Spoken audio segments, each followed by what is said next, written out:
Have you heard of Elio? Oh, you have? Okay, cool. Have you seen Elio? No?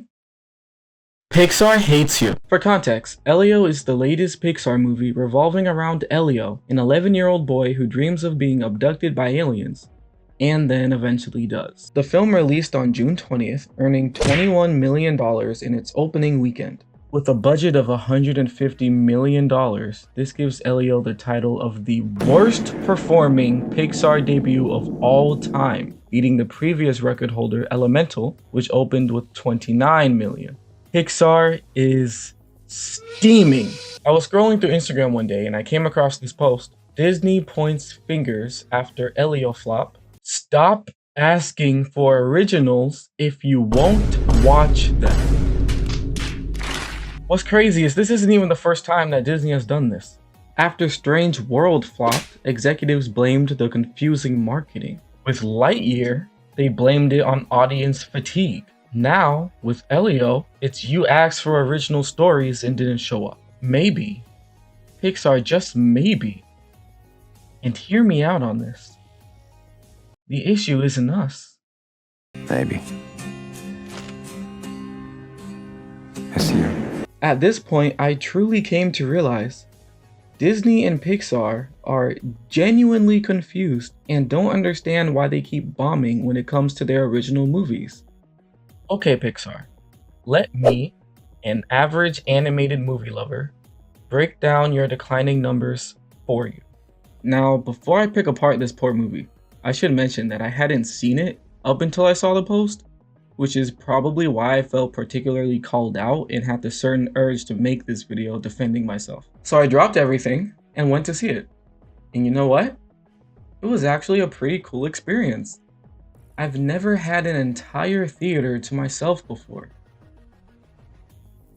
Oh, and the movie was okay, I guess. It was honestly everything I expected it to be.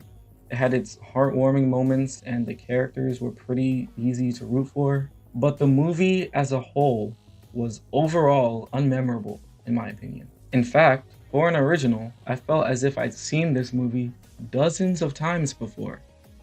And that leads to my first point.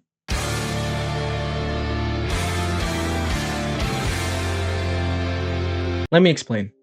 Elio is an original property. However, the actual core story has been done to death. A child feels isolated and neglected at home, finds purpose in a new world, sometimes even makes friends, and returns back home with a newfound appreciation of what they left behind. This is the same plot structure as many movies.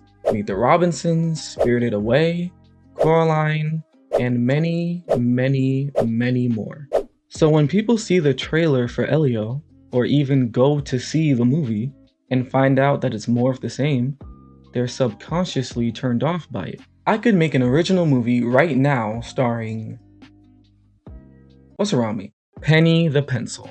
Penny is a used up college student's pencil who thinks human college life is boring. Penny accidentally falls into a child's backpack and meets all the kindergarten school supplies like crayons, instruction paper, googly eyes, etc. Penny is in awe of her new colorful environment, but misses her boring pencil friends. She decides family is what's truly important and makes her way back to the other college students' pencils. Penny the Pencil is an original movie, but it's not an original story. Watch them actually make it a movie though. I want full credit. Elio already has this going against itself in a day and age where people are foaming at the mouth for original stories. To their credit, this is an extremely difficult hurdle to hop. So to combat this, you need an aspect of your film that can override this concern. And one of these aspects is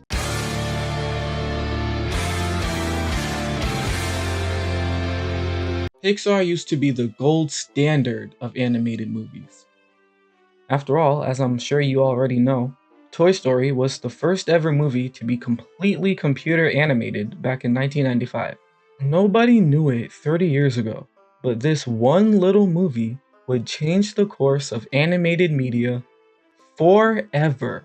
Many studios would follow in Pixar's footsteps. DreamWorks with Ants, Blue Sky with Ice Age, and even Disney themselves with Chicken Little.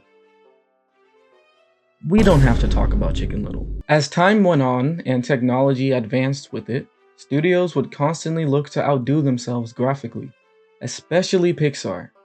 And I think it's safe to say they were successful. I remember whenever a trailer would come out in the mid 2000s to the early 2010s, and everyone would praise how realistic the graphics looked, including me. By the way, did you know that Pixar pays someone exclusively for working on hair? Like just hair? Crazy. But one day, sometime in the mid 2010s, animation hit its peak. Consumers were no longer impressed with the way the ocean flowed in Moana, or the way Hiccup's hair would flow as he soared the skies atop Toothless. It was now expected.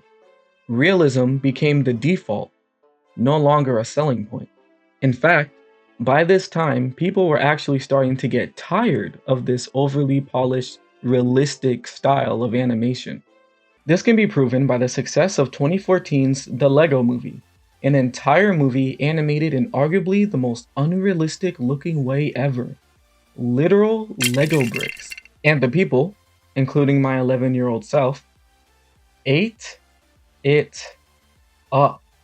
Funny enough, Phil Lord and Christopher Miller, the creative minds behind the Lego movies, were also the minds of the biggest animated movie of the 2010s that changed the course of animation yet again. Spider-Man Into the Spider-Verse. This movie took risk. It was the first movie to blend 2D drawings and 3D computer animation, making it look like a comic book had literally come to life. It wasn't afraid to experiment with frame rates. And their bravery paid off, becoming one of the most critically acclaimed animated movies of all time, and even won the Oscar for Best Animated Feature in 2019, ending whose 6-year-long reign? Disney and Pixar. Spider-Verse set a new standard, and other studios followed, giving us exciting, refreshingly different projects in the years to come.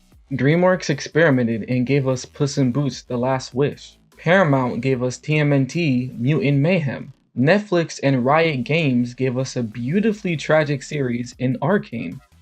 Still not over that ending, by the way, Riot. And Pixar gave us a Grubhub commercial? Look, I give them credit for trying to go the minimalistic direction, but this is unsettling. Like, I feel like if they're left out in the sun, they'll melt. But hey, this is now their 4th project using this style, so I guess it's here to stay. Seriously, who told them this was a good idea?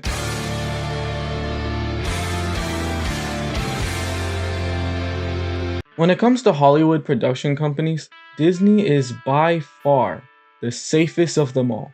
They seek one thing and one thing only. Money!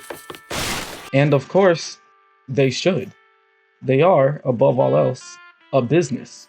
So they rely on what is proven to be a guaranteed moneymaker: sequels and live-action remakes of past properties.